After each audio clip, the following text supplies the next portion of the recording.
All right. Hi, Nico. How are you?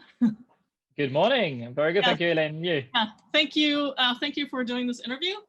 Yeah, I thought of inviting you to, share with us is because I remember we met a few years ago, and then We did. just a few months ago we were on this Unleashed conference. I actually did not even make the connection because like all of a sudden you already became a customer like service design lead, right, at HSBC PayMe. Yeah, and then a few years ago when you reached out to me, you were still in advertising, done it for 15, 20 years. So I was totally surprised. I'm really happy for you that you made the transition. So I thought it would be a great story for you to tell and how you made the transition and why you even wanted to shift industries. Maybe Sounds first good. start with introducing yourself, little bit about your background.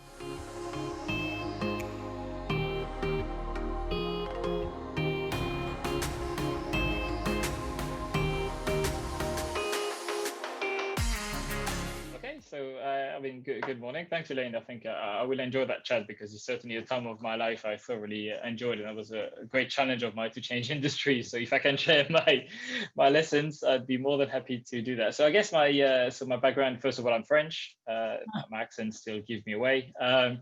But I've left France 23 years ago, and a career in advertising took me to London, where I spent 13 years of my life focusing solely on advertising agencies, media agencies, and then I sort of became managing directors of those agencies, which moved me to Hong Kong, the lovely Hi. place I live in now. I've been living in Hong Kong for just about almost 8 years now.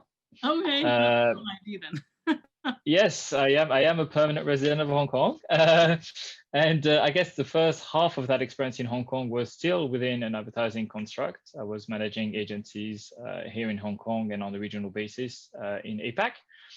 And then I switched. That switch when we met 4 years ago was pretty much the time when I decided that maybe 15, 20 years in advertising was the past and the future was to be written somewhere else, doing something else. What Hence, do you feel that way? I think a combination of things. I think, first of all, I realized retirement was still a long way away. I'm not young, but I still have a bit to go. And I didn't see myself doing another 20 years in that industry. I guess a couple of things from the industry itself made me think that it was no longer somewhere I was enjoying myself as much as I used to. I think the key reasons behind that was that, first of all, advertising evolved a lot in those 2 decades. Advertising used to be something people find aspiring, find creative. I think people are now paying to avoid advertising whenever they can. So I think the perception of consumers was changing. But most importantly for me, being sort of in touch with a lot of sort of chief marketing officers of large corporations, I realized that often marketing was, excuse my French, but putting lipstick on a pig a little bit, or we're trying to beautify a product or a service that they had to sort of appeal to consumers. Well, actually, I felt inevitably that while we could do our best to do a campaign, the issue was the product or the service itself was not what people wanted. So the campaign could not be. So then that made me think that, okay, well, what could I do to use the same maybe learnings that I've had talking to all those sort of senior marketers and businessmen, but have a greater influence and not be the lipstick on the pig, but maybe change the pig itself and make it something that people might want to.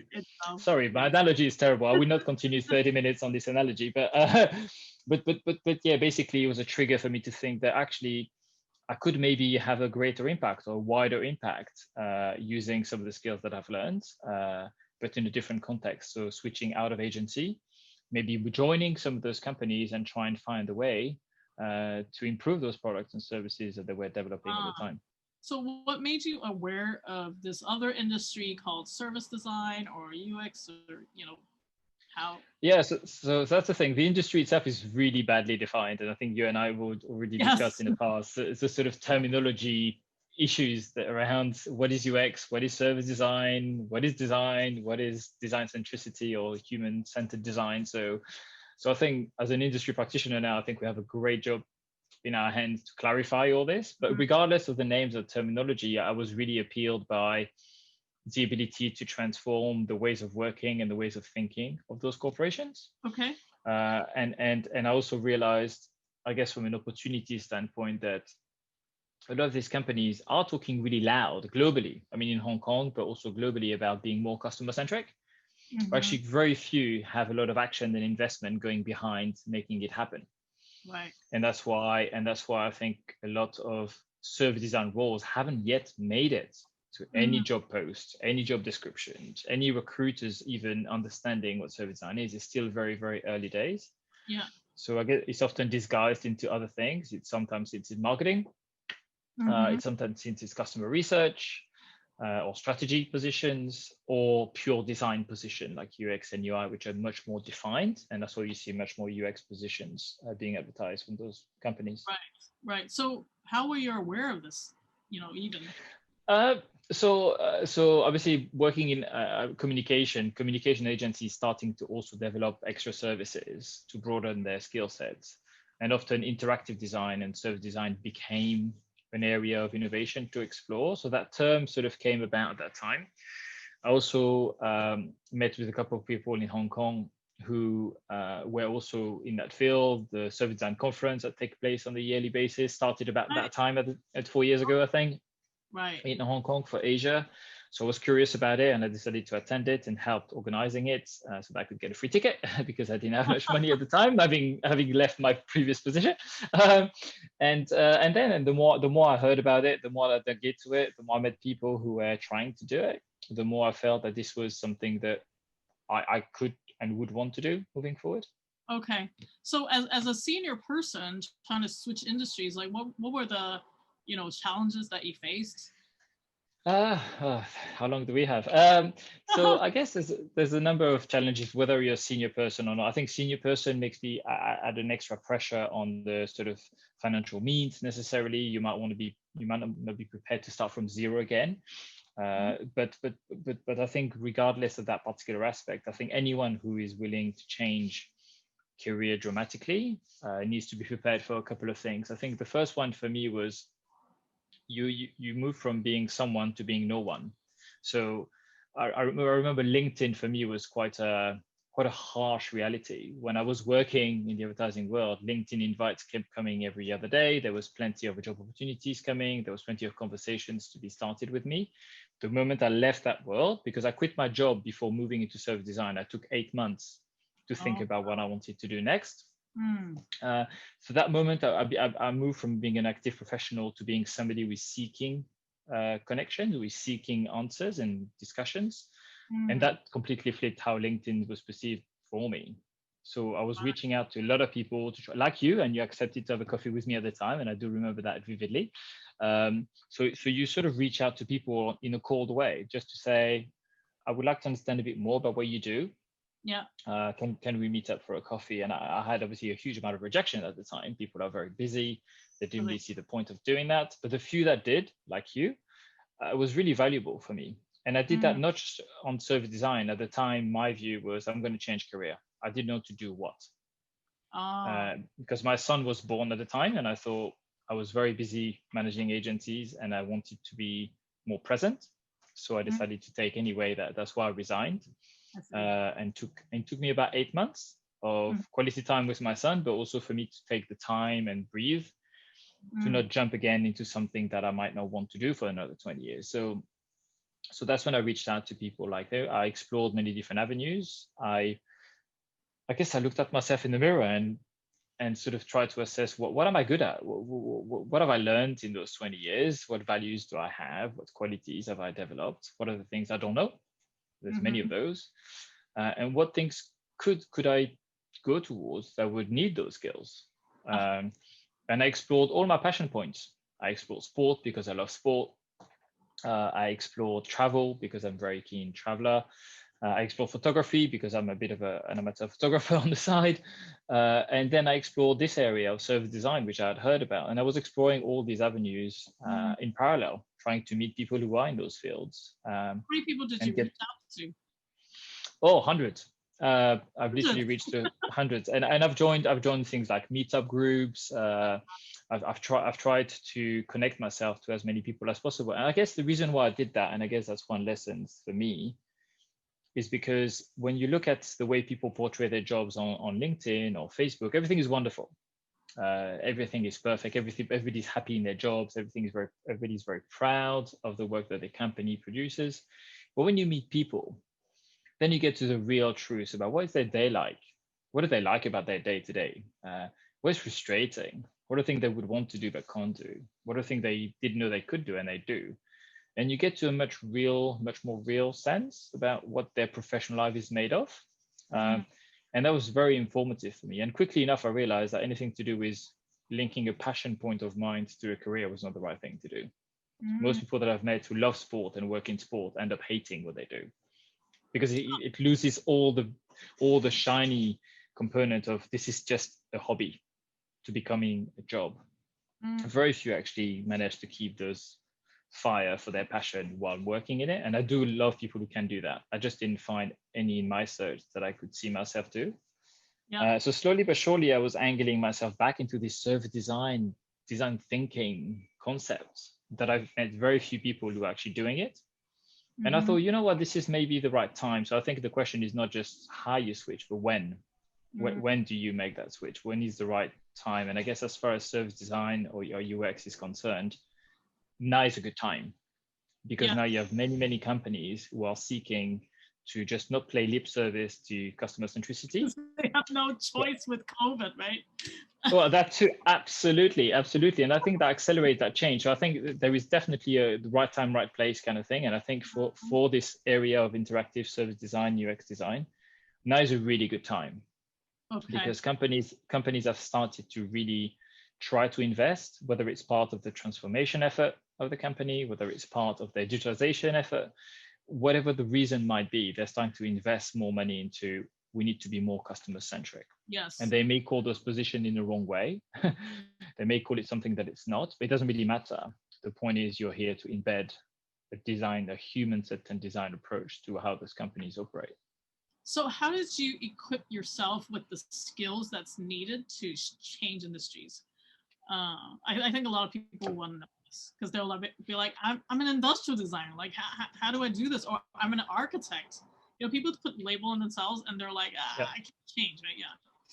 Yeah, I think often, and I guess I was also guilty of that. People look for hard skills to list out and say, yep, because especially the way job descriptions are being written is Mm-hmm. very technical. You need to have X amount of years doing that. You need to have X amount of certification. I think as far as service design is concerned, I think a vast majority of skill sets required are soft skills.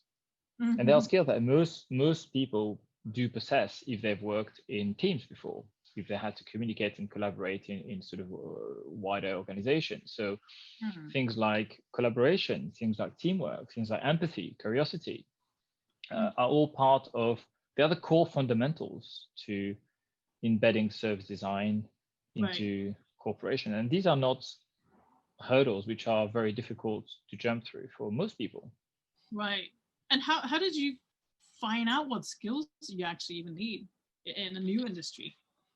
I guess partially those conversations made me aware about what I was capable of doing and maybe what I was not capable of doing. So I think it's a combination of, I guess, awareness, but also, again, it's very easy these days to self-train. I did some IDEO courses online.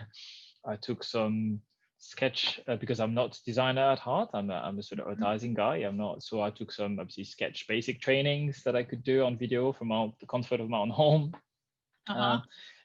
So you sort of identify some of those gaps and you can quickly fill them with trainings or conversations. So I don't think that that's a massive hurdle. People think it's harder than it actually is because this particular industry is much more about soft skills. Right. Okay. So let's go back to like how you define what is UX and service design and design thinking relating to what you were doing at HSBC, for example. I think maybe an example would make people clearer about what you actually do, what it means. Yeah. So yeah, I mean the terminology is super confusing, and there's many debates around this. We've had our own as well. So I guess for me, the way I look at it quite simply is the only distinction that I feel between UX and service design is where maybe you apply it in terms of if it's a non-digital, if it's a non-screen based product or service, then I would say service design has really a more width to go towards channels outside of that. So to give you an example on PayMe, which is a product I was working in as part of HSBC, we as a service design team we're called customer experience first of all, because the word service design was confusing for most. But as a customer experience team, we sat directly into the business. We didn't sit within the product. We didn't sit within technology. We sat with the business alongside product and technology. That gives a really wide spectrum and a wide overview about what was going on, and covered all the touch points the product or service was touching. So yes, of course, the actual app itself was a big part of that. But then things like the call center, the HSBC branches were also part of where we had an influence and a view on. And I guess the key common thing, whether you talk about UX or whether you talk about service design, is at the end of the day, it's about ways of working and mindset. It's about customer problem solving mindset. So research was the way in which we got in. So what I mean by that is often research is, and I guess the word design also throws people the wrong way. Research and design tend to sit in quite downstream part of the product and service development process. Yep. Where you already have an idea conceptualized, you already have an execution pretty much ready to show to a customer. And that's when you sort of test. And often research and testing are confused. Yes, there is a huge and very important phase about testing before you launch anything in the market. And UX people would know that really well. But the bit about research that was completely missing, which we tried to do on PayMe quite early on to convince people of the value of what we're doing, was to bring research upstream. Research is also about insights coming in that should impact what the product should be, what the service should be like, not just the execution about how it looks like or feels like. It's also about what it is in the first place. Yeah. So the moment you shift that research lens and these insights to influence the business, influence the product roadmap itself, then you suddenly elevate that discipline towards a much more strategic sphere, one that has a real business impact. So at HSBC, do you have like internal stakeholders who already understood this? That's why it opened the doors for you, or did you have to, sell it? You know what I mean? I think this is one of the hardest challenges as far as this particular field is concerned. Is to demonstrate value, to measure what it brings to corporations, be it financial services or not, because that's where it's the hardest line to sort of draw between me and my team have come in, this is the impact of what we did. It's a very, very hard discussions to be had, and therefore most senior stakeholders in a corporate environment would look for those first. What it is, if I invest X amount, what am I going to get at the end of it? Whereas design thinking is more of a bringing a ways of working into the organization. So many people take part in it. So you can't just credit yourself with, we launched this and the bring X amount of revenue. It's because we got involved. Absolutely not. And I think that's the wrong way to think about service design. It's a facilitation role. It's not a role that you go into a room and you're just much cleverer than anybody else and you come back with a ta-da answer, which is going to save the world and the business. Yeah. It's not really what it's not a silver bullet. It is a slow evolution. So to your point, we have people more open than others, like you find in any organization, that some people are seeing the word change or evolve as a good thing and others who don't. So I guess just bet on the ones that do, work with them, use them as influencers alongside you, and slowly but surely, the people that get involved with you in working with you will see the value of it. And then you sort of grow that base of advocates slowly but surely. So how did you even, I don't know if you can talk about it, is like land this job, like when you're new to an industry, like did you send resumes or did you go like pat on people's backs? Like, hey, I guess, yeah. So that's an interesting lesson, because I think they didn't advertise that role. That role didn't exist. The customer experience was not the team on PayMe. I joined, there was only 18 of us. It was still a startup within HSBC. Everything was to be done. So I think I was lucky enough, again, right time, right place, to join at a time where people were almost hired to test new ways of working. So I suggested it. I knew somebody who worked there. I knew him socially, and I sort of pitched to him that I said, I know you're developing this thing. Do you guys have like a customer voice in this? How do you take the customer into account when you build this thing? He said, oh, we don't really. I was like, well, you probably should, because yes, the bank is investing money into this, but you don't want it to be a failure. And if you don't really try and bring some sort of customer into this, you might not succeed. So yeah, I think that triggered him to think a bit more. He was a chief product officer at the time, and he said, "Oh, you're right. So how do you suggest we do it?" I said, "Well, I don't know. Maybe I can come in." I came on a contract basis, not as a permanent employee. Oh. And it was like a 6 month assignment or something, where I was given some third party were involved already with HSBC. We had Accenture, we had Fjord, we had like a couple of agencies who have service design in their DNA. Right. So they were very happy to hear that somebody came in to try and almost build that. Yeah. So together, with the help of third-party consultants and myself, we had a 6 month mandate almost to try and show me the value. So Okay. that's how it all started. Yeah. Wow, that's an amazing story. So you were on the inside. Yeah, it was a bit of a customer-centric guinea pig, if you like. Yes. Okay. Interesting. Yes. Yeah, because I know a lot of people who want to change industries, they don't even know how to start. They don't know how to Yes. take the old label off themselves and put the new label on, and all the skills that are required. And it's like kind of feeling things in the dark kind of situation, right? Yeah, and I guess the lessons for me here is actually don't overdo the labels, because one, first of all, you don't know if those labels match the labels of the company you're trying to join. So I think you might just get it wrong. And also focus on what they want to hear from you, not focus on what you have to say. Because if you try and sell a skill set that they don't even know they need, that's not going to land. If you sell, by coming in, I will help you do X, Y, and Z, which they relate to, because that's what they are trying to do. You almost apply a service design or UX mindset to looking for that particular position. What do they want? Yeah. It's your customer. These people, your hiring managers, your CEOs are the customer that you're trying to please. What do they want?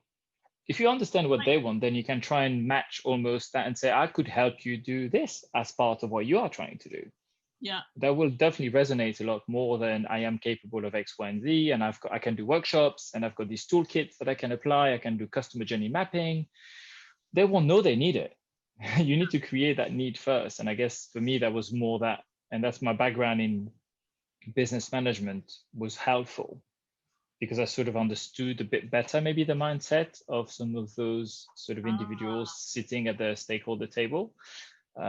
And I was maybe able to sort of link those two things together. But I think it's anyone who considers these industries as their customer and apply what they are trying to preach to that process, maybe a way to think about it.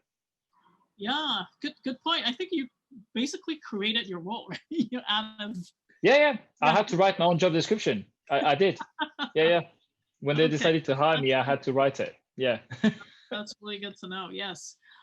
Okay. So what exactly were you doing? If you can share at HSBC, like, when you say service design versus UX, like, what's the... So I said we call ourselves customer experience team, because the moment we said service design, the word design threw people down that funnel of implementation, not necessarily the strategic influence it probably should have. So the team I was in by the end was a team of 4 who was basically working across the entire product development process, from, as I said, upstream research, so strategic research to try and bring customer insights into the product so that the product roadmap was defined against it and validated by it, all the way to conceptualization. So, and that's where we encourage a lot of cross collaboration work around how many ways can we solve that problem into. So the whole conceptualization, creative definition, prototype definition, working very closely with the design function in this particular space, breaking it down to as many small pieces as possible, because often I think big corporations have a bad tendency to make everything quite sizable as far as releasing big product features in one go. So getting the concept of agility and iteration was very, I guess, hard to do initially. And then all the way to releasing it and testing and getting feedback from customers. So that sort of feedback loop that you see around design centricity or human centricity. It's more like trying to change work culture, right? That. Absolutely. Yeah. It's completely about mindset change. Yeah. How did you actually manage to convince people to do Uh, Proof by doing. So I guess what I was always encouraging the team and myself to do constantly is don't talk the talk, but walk the walk. Try and actually take something small, take a manageable problem that you think you can have an impact in solving and measure it. However small it might be, because you have something under your belt that you can show to anyone who's asking, this is what the problem was, this is what we did, this is how we measured the impact that we had doing it. Right. That then snowballs into, can we do more of that? Can we tackle a bigger problem? And you move from almost begging for people to try and invite you into their thinking process or their program process to people coming to you saying, I've got this problem here, I don't quite know how to tackle it. Right. And that's when you realize the mindset has shifted. It's not to say it moves in one day from nobody is knowing what this whole thing is about to everybody wants to do it. There still is people on PayMe. I've been 3 years doing PayMe. There's still people in this organization that are somehow skeptical. But the vast majority has shifted. And I guess and people come and go as well, right? New people come in and you have to reconvince. I guess that's true about any position you're in. And you know how like especially to support the design or the service design or the customer experience, you have to do like quite some deep research first, right, to support that. So Yep. when people don't understand, the value of research, Yep. then like how did you manage to carve out time or ask for budget or to do that? Okay, so I guess a few things about research, and I think both sides have, I guess, elements to evolve. Let's say, I think on the business side, research is often something that people don't invest enough in, and invest not just only money, but invest time. In sometimes you do a great piece of research, and very few people are even listening to the research outputs, and the ones that do sort of nod along and find it interesting, and then go back to the day job, and it hasn't made a dent on however interesting and insightful this may have been, it hasn't made a dent on what they should do about it. Right. So I guess the flip side to that, I think, as anyone who does research or promotes research, the key thing about research, it needs to be actionable. It's not good enough to present a good series of insights or problems to be solved or how might we's, however you label those, and hope that the product or the technology or the developers or the business will know what to do with it. I think we have a duty as people who carry out research to help the dialogue towards this is what needs to be done about this, and this is how we're going to be dealing with it. The actionability of the insight and the research is critical to have any value. Otherwise, you can't convince people to send more budgets towards research if we don't see what we get out the back of it. So I guess for me that take it into actionable like results, meaning rapid prototyping.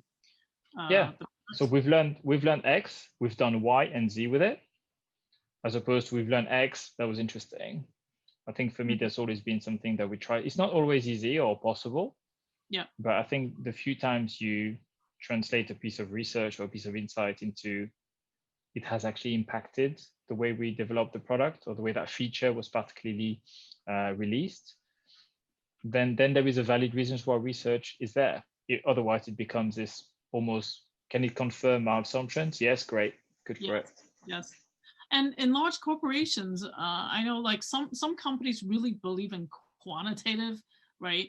And then the type of research that we do in our industry is slightly more qualitative. How do you balance that? Well, you have to do both, I guess. Big corporations will not go with, we've done 10 interviews, and that's enough for us to sort of launch a multi-million sort of product release against it. I think they would say, well, it's only 10 people. So you do need a bit of that quant. But I guess my lessons on this would be, qual is the part that gives you the richness and the depth that you never get in quant. A questionnaire written in a certain way, sent to people to do in their own home without you being present, and get thousands of answers without being able to dig a bit deeper is not going to give you the richness that you need. But you do need, so it's almost qualitative research is the bit that gives you those I guess, contextual insights, which is then drive the quantitative research out of. So you almost do the qual first to get where you need to understand, and then you can then develop the quant to give you a bit of weight behind it. Without that weight, you're going to struggle to, I guess, influence senior stakeholders. Right. Okay. And what is your view on like how the industry is evolving, in especially Hong Kong or, globally? What kind of skill sets designers need to equip themselves, or experience designers? Yeah. I guess anyone who is in the sort of broader design field, whatever part of designs they are, whether it's product design, industrial design, architectural design, or interactive design, I guess the one thing that I would say is quite a critical skills to gain or to evolve towards is understanding the business language, understanding the business context. Because as I said earlier, design has the duty to elevate itself towards a business critical discipline. In most corporates that I've come across in Hong Kong, but also in Europe, people would automatically put design in a much smaller bucket than it should be. Right. So I think we have a duty as wider designers to widen that bucket, elevate that bucket in terms of the importance that it has and should have. I'm not saying you're going to move towards a design-centric corporation in a day. Very few companies globally have that. I don't think even Apple can claim they have a design-centric organization. So I think that's an ultimate cloud house goal. But I think the journey towards it is designers have to take some responsibility to not just talk about design, but talk about business and the impact they make. Otherwise, it's going to be very hard. It's not going to come organically for senior business stakeholders to make more room for design. Right. And how do you measure impact? I mean, with what you guys do? That's the key. And that's the hardest. As I said, because nothing you do is just done by you as a practitioner. So you can't just take credit for the success, or if it's not working, you can't push it back to it was a development issue or a technology issue. You can't sort of play that coin and the side of the coin the way you like it to be. So for me, there's a couple of things that we try to refer to. I'm not saying these are the best, but this is the one we try to refer to. One is to make sure that the corporation you're working in has some sort of customer satisfaction measurement of some sort, because that's a tangible way in which, first of all, business stakeholders, everybody understands some sort of customer satisfaction score is something that looks really good on a brochure, is something that looks really good on any sort of business presentation, but also that gives you an element of measurability. Whether the measurability is, I guess, not perfect, that's fine. I'm yet to find a perfect way to measure customer satisfaction. We use NPS on PayMe, for example. Yeah. I think a lot of corporations use Net Promoter System to doing that. Yeah. Yeah. But that's imperfect, but that's still better than nothing. And at least what you can measure is the evolution. So when we joined, we had this, and then it became this over time. That's a tangible customer-centric measurement. Second would be, which are a bit more intangible, but you can make it work around minimizing the cost of error, because making a mistake in the technology field is very expensive. And by mistakes, I mean you release something that just has no impact, or you have to sort of backpedal from. This is measurable in terms of time cost, technology cost. And by adopting a human-centered design process, by having the right insights to start with, by having those rounds of research and iteration and testing, chances of getting it wrong at the end are much, much less. So the savings can actually be measured of that. How many mistakes and how much it costs versus not making those same mistakes, and how much does that cost? That's quite a tangible way of talking business while being true to what that particular process and mindset will affect the business outcome. Right. Okay. So lastly, if you were to give like 3 tips to people who are mid-career changers, who's like really entrenched in their whole life, what would you say they should do? I guess the first one, you don't think you can't do it. I think it's a lot of self-belief, a little bit. I think a bit of confidence to be gained around that. Like, I certainly didn't think I was going to become a service designer. I didn't even know what that meant 6 months before that when we met, pretty much at the time. That was when you helped me define what you thought it meant. So I think don't think you can't do it. I think talk to people who are doing it. Take the time. meet as many people as possible. I ended up drinking far too many coffees during my time of transition, trying to have coffees with everyone. But that was great for me. So I think it's not a mountain to climb. You'll find. I think it's much easier than most people think it is. But they need to embark on that journey and be very open to it. I guess the second would be enjoy the change. So yes, there will be times where you feel a bit lost. I certainly did. You feel like, what am I doing? I had a pretty set career and I could have kept on going. It's not like I was forced out of it and the industry collapsed.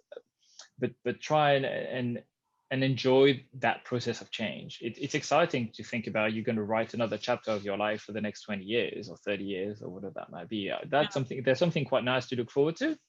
Right. So I think try and also, however difficult it might be while you're doing it, try and always remind yourself that it is something that will make you happier professionally and personally, potentially.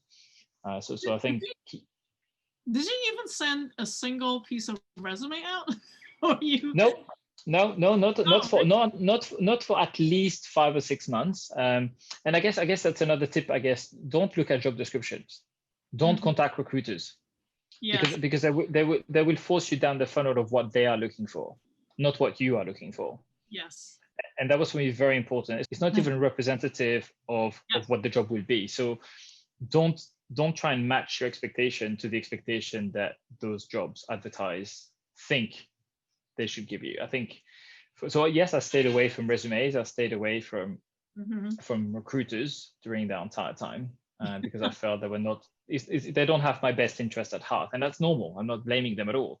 They have the interests of the clients they represent or the people they're willing to hire. So for me, it was very important not to be drawn into that definition before I had my own definition of what I wanted to do. Absolutely smart, because I totally agree. I think recruiters and HR don't even understand this field. No, so you help recruit. Like even the words are so confusing, right? So you basically just hopped and went to the direct person who's hiring, right? Yeah, and I was trying to inquire about sort of which kind of industries could hire. I mean, financial services was not part of my previous experience. I had no experience in financial services. I didn't have necessarily a huge appetite for financial services as a person.